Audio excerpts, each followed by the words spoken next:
ॐ तव कथामृतं तप्तजीवनं कविभिरीडितं कल्मषापहं श्रवणमङ्गलं श्रीमदाततं भुवि गृह्णन्ति ये भूरिदा जनाः।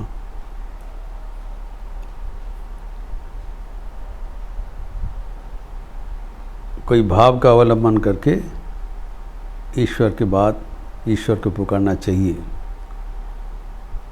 ठाकुर का ये संदेश अनुसरण करते हुए हम लोग विभिन्न प्रकार का भाव का चर्चा कर रहे थे।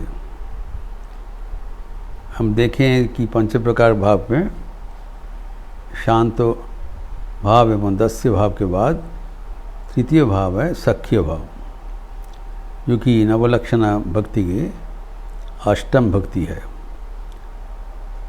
सप्तम भक्ति था दस्य एवं अष्टम है सख्य एवं आखिर में नवम है आत्मनिवेदन। तो हम देखें कि जैसे दास्य भाव में सर्विट्यूड भगवान के साथ प्रभु एवं दास का संपर्क स्थापन। भगवान और हमारे करीब पहुंच गया, भगवान ऊपर में विराजमान है, मैं नीचे बैठकर उनको सेवा कर रहा हूँ। लेकिन जब यह रिश्ता और भी गंभीर हो जाता है, तब हम नीचे बैठने के बजाय हम भगवान के साथ एक आसन में बैठना शुरू कर देते हैं। भगवान को अपना मित्र समझकर और भी करीब हो जाते हैं। दास्य में देयर वॉज वन वे, जो दास है वो प्रभु को सेवा करेंगे, प्रभु से उनका कोई अपेक्षा नहीं है। प्रभु को प्राण देकर सेवा करेंगे, प्रभु की प्रसन्नता ही उनके सर्वोच्च प्राप्ति है। हम देखे हैं, जो उदाहरण देखते हुए जब राजा महाराज बहुत खुश हो गए, तब निर्वाणानंद जी ने कहा, आपका खुशी ही हमारा सबसे बड़ा प्राप्ति है, मैं इसके खिलाफ और कुछ नहीं चाहता हूँ। और इससे उनको सर्वोच्च प्राप्ति हो गया। जो जिनकी भगवान के प्रति, भगवान के अस्तित्व के प्रति संदिहान थे प्राथमिक जीवन में, उनका कितना परिणति हो गया सिर्फ गुरु कृपा में। जो निर्वाणानंद जी का जीवन हम लोग चर्चा कर रहे थे, मैंने उल्लेख किया था कि वो बनारस में रामकृष्ण संघ में योगदान किया और उनके गुरु श्रीमान स्वामी ब्रह्मानंद जी बेलूर मठ में निवास करते थे। तो एक बार वो पत्र दिया, प्रथम जीवन में पत्र दिया ब्रह्मानंद जी को। पत्र में लिखा है, ठाकुर है, ठाकुर की आछन, ये पत्र लिखा है। एक उसका संशय हुआ, ठाकुर है तो दिखाई नहीं पड़ता, ठाकुर के है। इसका उत्तर में राजा महाराज ने उनको उत्तर दिया, पत्रपाठ चले एसो। जैसे उत्तर दिया, जब आप ये पत्र के साथ साथ या वापस आ जाओ, कम टू बेलूर मठ, ये इनका प्रश्न का उत्तर दिया। कुछ नहीं बताया है क्या नहीं, इसका उत्तर नहीं दिया। राजा महाराज लिख दिया, पत्रपाठ इधर आके मुलाकात करो। उसी अनुसार वो बेलूर मठ में आके पहुँचा, और पहुँचने से ही राजा महाराज उनको कहा, তোর কি মাথা খারাপ হয়ে গেছে?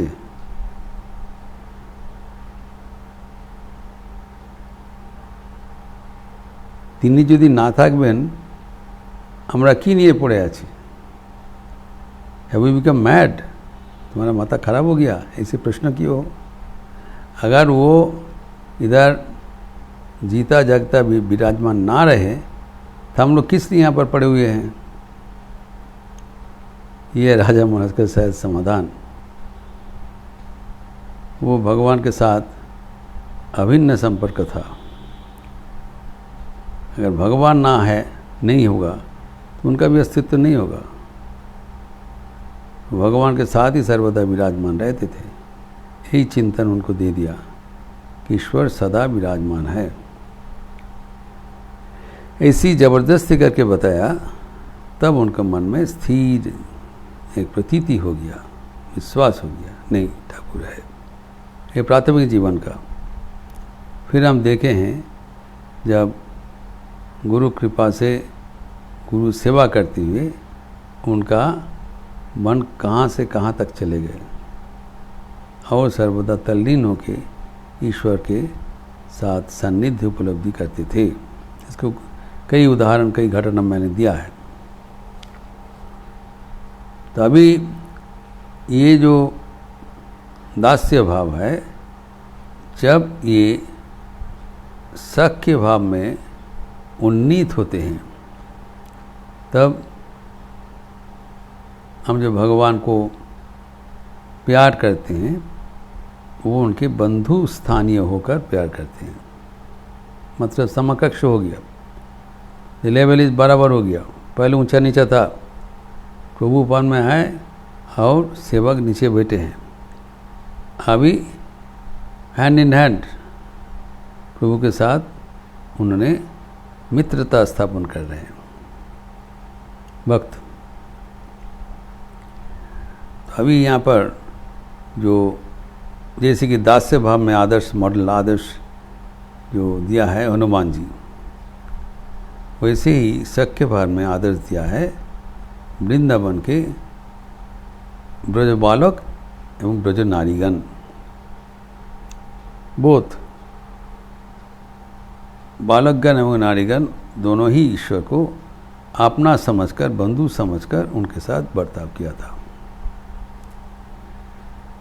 तो वाई ये ब्रजगोपिका एवं ब्रजगोप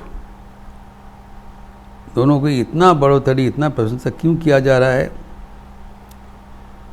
कारण उन लोग जो बंधु स्थापन किया, उनमें से कभी उनको विस्मृति नहीं हुआ श्री कृष्ण का जो असलियत स्वरूप। ये बहादुरी है। श्री कृष्ण का स्वरूप हटा के उनके साथ मित्रता स्थापन करना सहज है, लेकिन वो स्वयं परमात्मा है, ये सब उन लोग कभी विस्मृत नहीं हुआ। वो मन में रखते हुए भी उनके साथ मित्रता स्थापन करना, ये बहुत ही पहुंच के बाहर का बात है। कितना उनके मन में ताकत होना चाहिए, कितना उनके मन में प्यार होना चाहिए, ताकि वो भगवान को अपना प्यार से वो बांधने का प्रयास करे। इसलिए उनके भाग्य का प्रशंसा करते हुए स्वयं ब्रह्मा श्रीमद् भागवत में कहा है, उल्लेख है भागवतम में 10वें स्कंद में 10-12-32 श्लोक में ब्रह्मा जी कहते हैं, अहो भाग्यम महाभाग्यम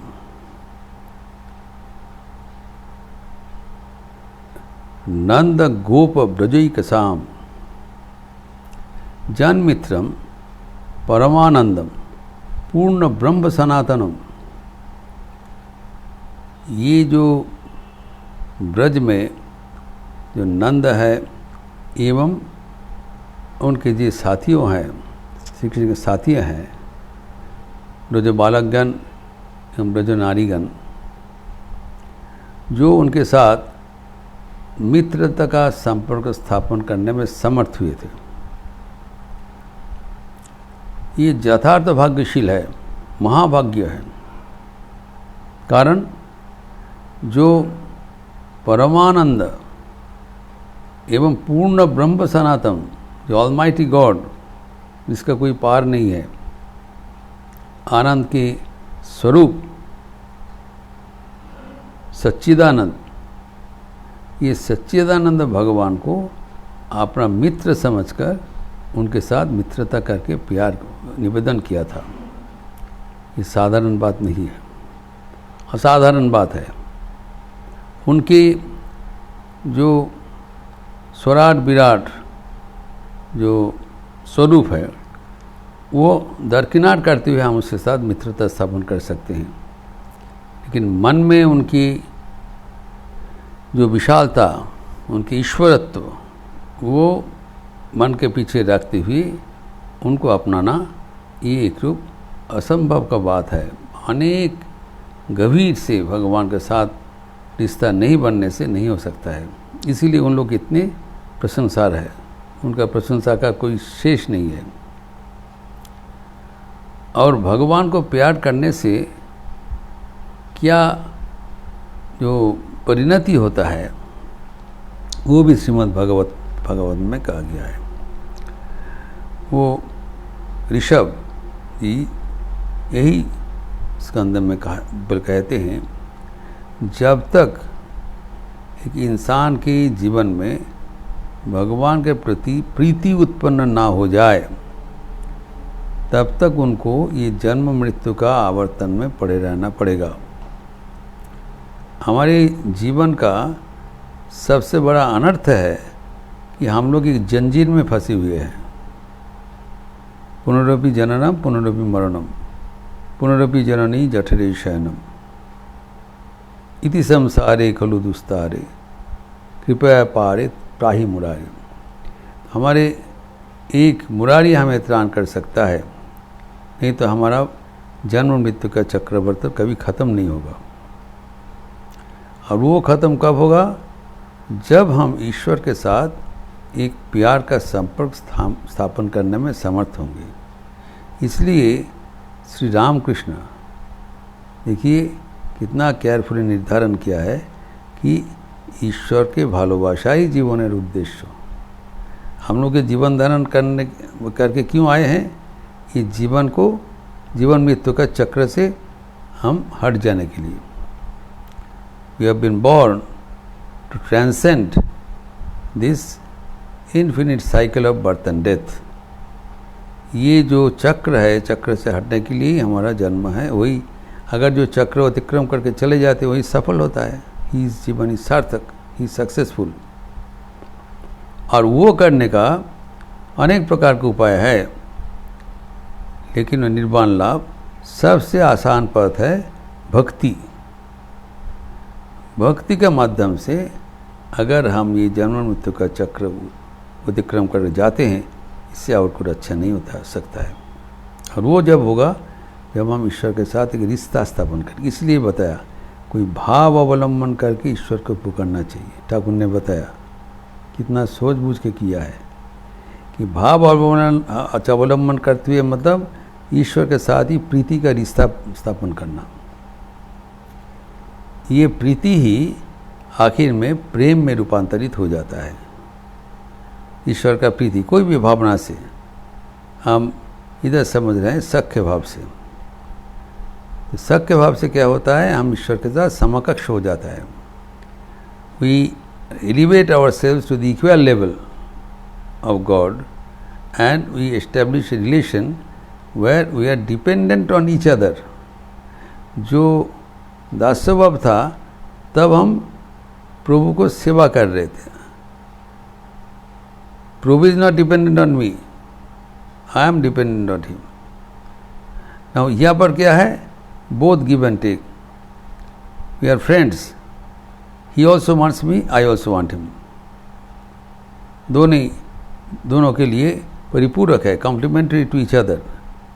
इसका आदर्श हम देखते हैं राखाल बालकगण को। इतना अपनापन है। यह अपनापन की वजह से उन लोग श्री कृष्ण कहते, हम बराबर के लिए आप लोग के लिए ढूंढ यहाँ गया। I am ever indebted to you because of a pure love according to me. और अगर भगवान का स्वरूप भूलकर हम भगवान से मित्रता करें तो खतरा क्या है? उसमें ताच्छिल्य आ जाता है, भगवान के प्रति अवमानना आना स्वाभाविक होता है। लेकिन अब भगवान को भगवान समझकर हम अगर उनसे मित्रता स्थापन करें तब भगवान को कभी हम असम्मान नहीं करेंगे।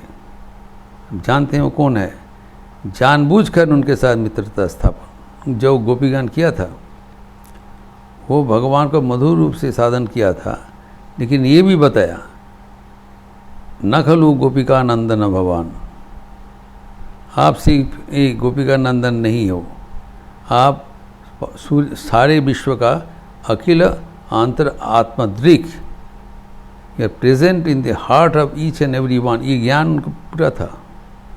ये ज्ञान का साथ ही श्री कृष्ण के साथ उन लोग दोस्ती का संपर्क स्थापन किया था। यही उनकी बहादुरी है।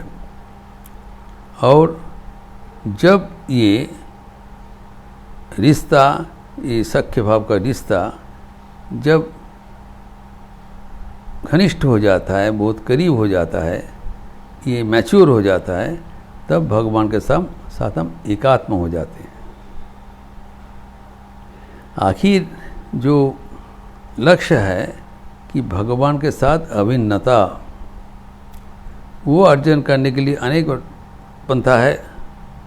लेकिन जब हम भगवान के साथ एक प्यार का रिश्ता स्थापन करेंगे, विशेषतः सख्य भाव, जहाँ पर हम भगवान के जो लेवल है वहाँ पर हमें उन्नीत कर रहे हैं, आपको उन्नीत कर दिया अपना को खुद, एवं we establish a loving relation where we are dependent on each other. भगवान को भी मुझे चाहिए, हमको भी भगवान का चाहिए, दोनों मेड फॉर ईच अदर। ये है असल दोस्ती, यह है फ्रेंडशिप। फ्रेंडशिप में दोनों ही दोनों को चाहते हैं, दोनों ही दोनों का परिपूरक है। दे आर इन दी दास्य भाव, जो दास है वो कभी ये नहीं चिंतन करते कि प्रभु का हमें नहीं रहने से नहीं होगा। मैं दास हूँ, मैं अगर नहीं करने से आते हैं दूसरा कोई करेगा। I can not cover him but it is my privilege to serve him. ये हमारा अधिकार है, ये हमारा अवकाश है, ये हमारे एक बड़ा जो सुयोग है जीवन में। लेकिन जो सख्य भाव है वो है हम ही तुम्हार तुम ही हमार। और ये जब निविड़ सख्य भाव हो जाता है तब हम भगवान के साथ अभिन्न हो जाते हैं। इसको आदर्श निदर्शन हम राखाल बालकगण को देखते हैं। उन लोग श्री कृष्ण के साथ कोई फॉर्मेलिटी नहीं रखा, कोई औपचारिकता नहीं है। ये कहा जाता है उन लोग फल खा के उच्छिष्ट फल श्री कृष्ण को देते थे। वो यद्यपि जानते हैं ये भगवान, तथापि इतना अपनापन है। क्यों? सेवा भाव से। जो फल मैं दे रहा हूँ वो खट्टा नहीं है, मीठा फल है। हम कैसे प्रमाण करें? पहले मैं खा के देखा, मीठा है, उसी को दिया। I didn't take any risk. वो फल हम देखा, टेस्ट करके वो मीठा है, ठीक है, ये तुम्हारा लिए है। इतना अपनापन है। और भगवान वही अपनापन चाहते हैं। भगवान चाहते हैं कि हम अपने साथ, उनके साथ इतने अपनापन हो जाए। और ये अपनापन का भिखारी है, प्यार का भिखारी है। इसीलिए ठाकुर कहते हैं भगवान के साथ ये प्यार का रिश्ता अपनाओ। Establish A loving relation with God.